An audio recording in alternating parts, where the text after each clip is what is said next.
Hi guys, this is a video about the national speed limit being on country roads.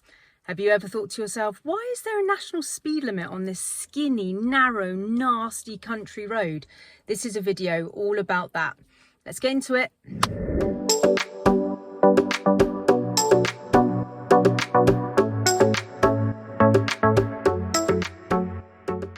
This is a direct example of when you can't go up to 60 on a national speed limit road. This road is too bendy, it's too narrow. It's up to the driver to choose the safe speed limit for the conditions of the road. You've only got a national speed limit sign here to tell you that you're outside of a restricted zone, so the national speed limit applies. On a single track road, it's up to 60, but as you can see, there is absolutely no way that you can do any more than about 24, 27 miles an hour on the straighter parts of this road. So the way that I explain the national speed limit sign to my students when we're doing country roads on a single track road where we can go up to 60, I basically call the sign the most lazy sign on the road. Because really, it means you can do anything from 0 miles an hour right up to 60, depending on the type of road that you are on. If the road is really long and straight, you're going to be able to do much closer to the speed limit if it's safe to do so. If it's really bendy, you're not going to be able to do that because there's loads of hazards around.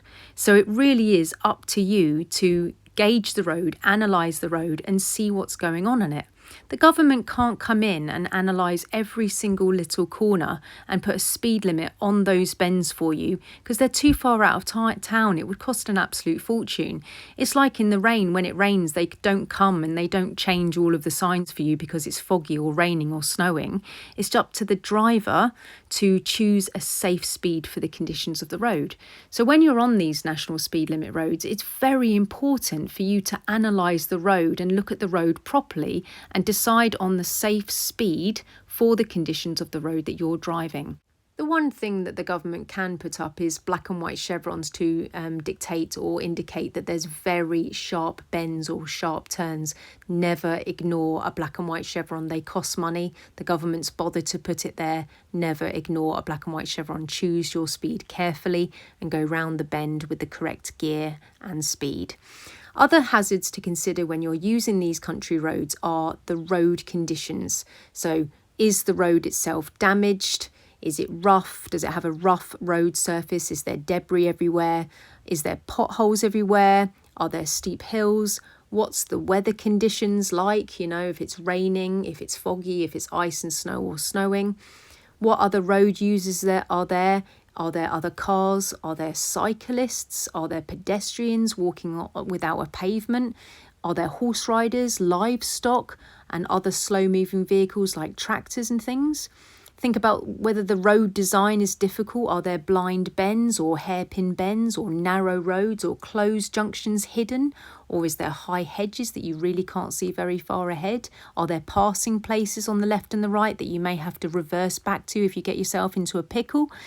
Other hazards that could be there is obstacles on the road such as mud. That makes it really slippery. Could there be wild animals perhaps? Is there farm equipment just left around or farm openings where there's gates and things like that? Could there be spillages on the road? Are there tree branches that have fallen down because it's been really windy recently? It's really important that we realise as the driver that just because we're seeing the fastest speed sign that's on the road, the national speed limit sign, either 60 on a single track or 70 on a dual carriageway, it sometimes doesn't mean that we can do that. These roads are the most dangerous roads that we have. The highest statistic of crashing is on these roads. We need to keep people safe. We need to understand that these are dangerous roads. Choose the safe speed limit for the conditions of the road. They're normally very bendy. So it's common for people to drive too fast on this road. They choose an inappropriate speed, and it's a really common reason for people to lose control of their vehicles. So we need to keep really safe. I really hope this video has helped you, and I hope it's opened your eyes to thinking about lots of different hazards that you can consider on the country roads. Okay guys, safe driving.